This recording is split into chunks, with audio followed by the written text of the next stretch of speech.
Hello and welcome to अभी तक teacher YouTube channel. तो आज की वीडियो में आपको बताने वाला हूँ मध्य प्रदेश माध्यमिक शिक्षक पात्रता परीक्षा यानी एमपीटेट वर्ग 2 के एग्जाम में जो उसका भाग 1 है उसका एग्जाम पैटर्न और उसमें आप अच्छे नंबर पूरे 30 में से अधिकतम नंबर कैसे प्राप्त कर सकते हैं, आज की वीडियो में आपको इसी के बारे में होने वाली है। तो आज की वीडियो में आपको इसी के बारे में बताऊंगा, तो वीडियो को अंत तक देखना। चैनल पर नहीं हो तो हमारे चैनल अभी तक टीचर यूट्यूब चैनल को सब्सक्राइब जरूर करना, जिससे कि जैसे नई वीडियो अपलोड हो तो आपको इस चैनल पर सबसे पहले उसकी सूचना मिल सके। इसके लिए आपको बेल आइकन वाले जो ऑप्शन है उसको आपको प्रेस करके रखना पड़ेगा, सूचना ऑन करना पड़ेगा, तभी आपको नोटिफिकेशन मिलते रहेंगे। तो चलिए सबसे पहले हम बात करेंगे एमपीटेट वर्ग 2 के जो एग्जाम है इसके एग्जाम पैटर्न के बारे में, और इसके अतिरिक्त इसके कौन से सब्जेक्ट से क्या प्रश्न पूछे जाने वाले हैं और मतलब क्या क्या टॉपिक से प्रश्न पूछे जाएंगे इसके बारे में बात कर लेते हैं। और इस प्रकार से इसके पश्चात एक और चयन प्रक्रिया भी होने वाली है, मतलब कि सिलेक्शन टेस्ट अलग से होगा। तो इसके लिए सबसे पहले आपको जो है सिलेक्शन टेस्ट देने के लिए एमपीटेट का वर्ग 2 का एग्जाम क्वालिफाई करना जरूरी है। तो अगर आप ये क्वालिफाई नहीं करेंगे तो आपको आने वाला समय में जो सिलेक्शन परीक्षा है वो देने को नहीं मिलेगा। पात्रता परीक्षा आपकी 150 नंबर की, मतलब 150 नंबर के पेपर आने वाला है और 150 प्रश्न ही आपसे आएंगे और 150 मिनट का ही आपका पेपर होने वाला है, मतलब कि 2.5 घंटे आपको समय मिलेगा 150 क्वेश्चन को सॉल्व करने के लिए। प्रश्न आने वाले हैं, ऑब्जेक्टिव टाइप क्वेश्चन रहेंगे। इसके अलावा इसमें ऋणात्मक मूल्यांकन वाली जो बात लिखी गई थी वो अब हटा दी गई है। जैसे कि मैंने पिछले वीडियो वाली सिलेबस वाली वीडियो में बताया हुआ था कि ऋणात्मक मूल्यांकन होगा, तो आप उसे हटा दिए गए, तो आपको अब वहां पे ऋणात्मक मूल्यांकन के बारे में चिंता करने की आवश्यकता नहीं है। कोई नेगेटिव मार्किंग नहीं होंगी, आपका अगर गलत उत्तर लगा देते हैं तो कोई प्रॉब्लम नहीं होने वाली है। प्रश्न पत्र जो है 2 भाग में होने वाला है, पार्ट 1 आपका अलग है, पार्ट 2 में आपका अलग है। तो भाग 1 जो है उसके बारे में आज की डिटेल में बताऊंगा। पार्ट 2 के बारे में मैंने पिछले वाली वीडियो में बताया हुआ, तो वाली वीडियो आप देख लेना, उसकी लिंक डिस्क्रिप्शन बॉक्स में या आई बटन में ऊपर दे दूंगा। आपसे जो है 4 विषयों से प्रश्न पूछे जाने वाले हैं। सबसे पहले आपका सामान्य हिंदी है, सामान्य अंग्रेजी है और सामान्य ज्ञान, समसामयिक घटनाक्रम और तार्किक एवं अंकीय योग्यता। इसके अलावा शिक्षा शास्त्र या पेडागोजी से आपसे प्रश्न पूछे जाएंगे।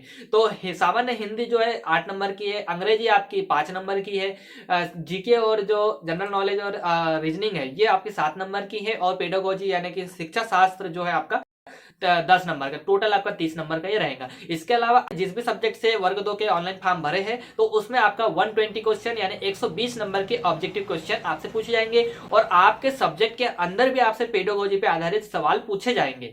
और जैसे गणित का अगर आपने अप्लाई किया तो गणित के साथ में आपकी विज्ञान भी जुड़ी हुई है, और सिर्फ अगर आपने साइंस या विज्ञान के लिए अप्लाई किया तो वहां पे भी आपको पेडागोजी पूछेंगे, समझे, उसमें भी पेडागोजी सब्जेक्ट जो है पूछी जाने वाली है।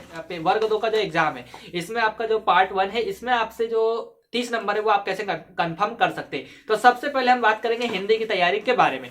तो हिंदी सब्जेक्ट जो है सामान्य हिंदी जो आपकी है इसमें पार्ट 1 में जो पूछी जाने वाली है 8 नंबर की, ये आपको ज्यादा तैयार करने की आवश्यकता नहीं है। इसका आप जो है आसानी से तैयारी हो जाएंगी और आपके पूरे में से आप पूरे 8 में से 8 नंबर ले सकते हैं। कैसे लेंगे, तो इसमें आपसे जो है 2 भाषाई समझ पे आधारित जो है अनसीन पेजेस यानी कि गद्यांश पूछे जाने वाले हैं।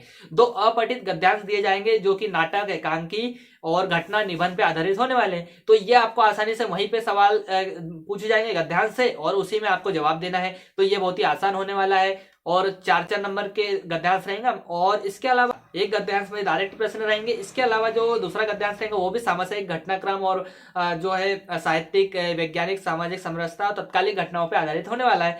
तो इसमें भी आपसे हो सकता है 1 या 2 व्याकरण से संबंधित कुछ सवाल, जैसे कि विलोम शब्द है और समानार्थी शब्द है, अनेक शब्द के लिए 1 शब्द है, इस टाइप से आपसे 1 या 2 शब्द पूछे जा सकते हैं। बाकी आपसे जो है उसी में गद्यांश में ही आपको प्रश्न के जवाब ढूंढना है। तो इसके अलावा अब आती है बात जो सामान्य अंग्रेजी है यानी जनरल इंग्लिश जो 5 नंबर की पूछी जाएंगी, उसमें भी आपको जो है 2 गद्यांश से पूछे जाएंगे। रीडिंग कॉम्प्रहेंशन आने वाला है, 2 शॉर्ट पैसेज पूछे जाएंगे, 2 अनसीन पैसेज दिए जाएंगे, और उसमें आपसे क्या सवाल आएंगे, तो 10वीं लेवल तक का आपका रहने वाला है लेवल का। तो 1 ट्यूशन है, अपोजिट है, सिनोनिम्स, एंटोनिम शब्द है, इडियम्स एंड प्रोवर्ब आएंगे।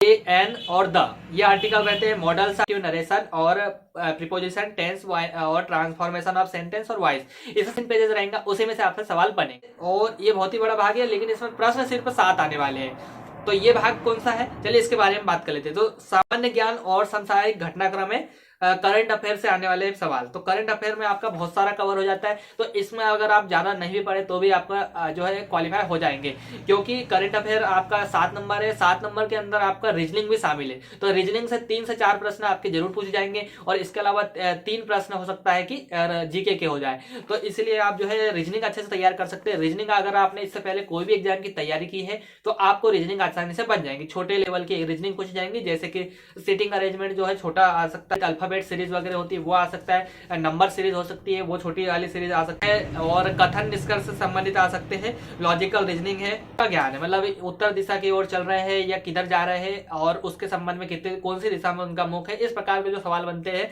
वो इसमें रीजनिंग में सवाल पूछे जाएंगे। नंबर में से आपके 3 से 4 नंबर आप आसानी से ला सकते हैं। हो सके आपका जीके आपको जो याद है वो ना आए तो आपको उससे कोई ज्यादा फर्क नहीं पड़ेगा। इसके अलावा इसमें अब आता है जो बड़ा पार्ट है, वो है 10 नंबर वाला, वो है बाल विकास और शिक्षा शास्त्र। तो बाल विकास और शिक्षा शास्त्र से आपसे 10 प्रश्न आएंगे 10 नंबर के। तो इसमें आपसे जो है, अगर आपने बीएड जो भी है अच्छे से किया हुआ है और आपको सारे नियम सिद्धांत वगैरह आते हैं तो आप जो है आसानी से कर सकेंगे, क्योंकि इसका लेवल जो है ज्यादा कठिन लेवल का आपसे नहीं पूछा जाएगा पेडागोजी। बाल विकास की अवधारणा और इसका अधिगम में स्थान यानी संबंध, विकास और बाल विकास को प्रभावित करने वाले कारक क्या होते हैं वो आ जाएंगे। बाल विकास के जो प्रमुख सिद्धांत है वो आपने पढ़े होंगे, वही सिद्धांत आएंगे, और मैं इस चैनल पे आपको उसके बारे में और वीडियोस भी वगैरह दे दूंगा बाल विकास के सिद्धांत से संबंधित। बालक का मानसिक स्वास्थ्य है और व्यवहार में संबंधित समस्या ये है। वंशानुक्रम और वातावरण, वंशानुक्रम यानी कि आपका अनुवांशिक जो परिवर्तन आते हैं बालक में परिवार के कारण, मतलब कि माता पिता से जो गुण आते हैं उसके बारे में रहता है। वातावरण का प्रभाव क्या पड़ता है बालक पे वो आ जाएगा, पर्यावरण का प्रभाव। इसके अलावा और आता है सामाजिकरण यानी सोशलाइजेशन की प्रक्रिया क्या होती है। तो इसमें सोशलाइजेशन के प्राथमिक कारक और द्वितीयक कारक होते हैं। परिवार वगैरह जो है घर में जो रहता है वो घर से जुड़ा हुआ प्राथमिक कारक कहलाता है, और जैसे स्कूल वगैरह ये द्वितीयक कारक रहते हैं, और मीडिया वगैरह भी द्वितीयक कारक में। इसमें आपको सबसे जरूरी जो पूछा जाता है वो जीन पियाजे का सिद्धांत है, पावलो है, कोहलर है और थर्नडाइक के 4 सिद्धांत के नाम लिखे हुए, तो इनको बिल्कुल आपको अच्छे से पढ़ लेना है क्योंकि सिलेबस में दिया हुआ है। बुद्धि की रचना क्या है, आईक्यू क्या होता है उसके बारे में, स्वरूप और उसका मापन, उसका सूत्र, बहुआयामी बुद्धि क्या होती है, और गार्डनर का बहुबुद्धि सिद्धांत वगैरह भी इसमें आ जाता है। और व्यक्तित्व और उसका मापन किस प्रकार से कर सकते हैं बच्चों का या व्यक्ति का, तो उसके बारे में सिद्धांत तो थोड़े बहुत दे दूंगा। भाषा और विचार क्या होते हैं, भाषा विचार के संबंध में पियाजे, वाइगोस्की और अन्य जो रहते हैं उनके सिद्धांत के बारे, उनने क्या क्या विचार दिए वो आपको यहाँ पता होना चाहिए। सामाजिक निर्माण के रूप में जेंडर क्या है, जेंडर भूमिका, और इसके बारे में आ जाएगा। इसके अतिरिक्त अधिगमकर्ताओं में व्यक्तिगत भिन्नताएं क्या होती है, जाति, लिंग, संप्रदाय आदि की विषमताओं पर आधारित विभिन्नताएं जो होती है उसके बारे में। अधिगम के लिए आकलन, अधिगम का आकलन और शालागम और शिक्षा शास्त्र। अब आएगा पेडागोजी। तो पेडागोजी में जो है बच्चे कैसे सीखते हैं, कैसे सोचते हैं, कैसे सफलता प्राप्त करते हैं, इसके बारे में है। शिक्षण और अधिगम की मूलभूत प्रक्रिया क्या होती है, समस्या समाधान करता और वैज्ञानिक के रूप में बच्चे क्या है, अन्वेषक के रूप में, मतलब बच्चे कुछ भी चीजें नया जानना चाहते हैं, अन्वेषण करना चाहते हैं, खोज करते रहते हैं, तो उसके बारे में आएगा।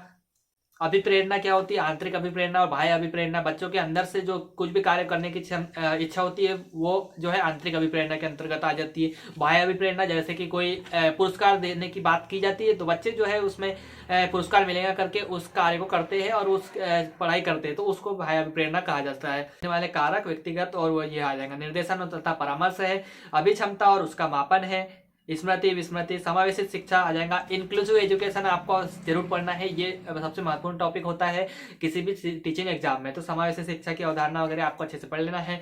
जो रीडिंग डिसेबिलिटी होती है, रीडिंग डिसेबिलिटीज, इसके बारे में आपको अधिगम अक्षमता के बारे में जो है उसके कुछ प्रकार है उसके बारे में वीडियो भी चैनल पर बनी हुई है, तो वाली भी आप वीडियो देख सकते हैं। प्रतिभावान, सृजनात्मक, विशेष क्षमता वाले, अधिगमकर्ता की पहचान के संबंध में, समस्याग्रस्त बालक और उसकी पहचान और उसका निदान, ठीक है, 10 नंबर के अंतर्गत है। तो ये सारे सिद्धांत अगर आप अच्छे से पढ़ लेते हैं तो आपके इसमें 30 में से आप 25 से 26 नंबर जो आसानी से ले सकते हैं। जीके के प्रश्न हो सकते हैं गलत हो सके, लेकिन बाकी चीजें आप अच्छे से कर सकते हैं। सब्जेक्ट में अच्छे से पढ़ाई कर लेना है तो, और सब्जेक्ट के अंदर भी आपकी पेडागोजी आएगी। जैसे गणित सब्जेक्ट है आपका मान लो, तो गणित का शिक्षा शास्त्र में संबंध, गणित पढ़ाने का क्या नियम सिद्धांत है, गणित की विधियां क्या है, और इसके बारे में क्या है, गणित की भाषा क्या होती है, गणित शिक्षण द्वारा चिंतन और तर्क शक्ति का विकास, और गणित शिक्षण को प्रभावित करने वाले कारक, और मूल्यांकन की नवीन निधि, और निदानात्मक परीक्षण, पुनः शिक्षण प्रक्रिया। तो ये इस प्रकार से जो है सभी सब्जेक्ट में पेडागोजी आएंगी।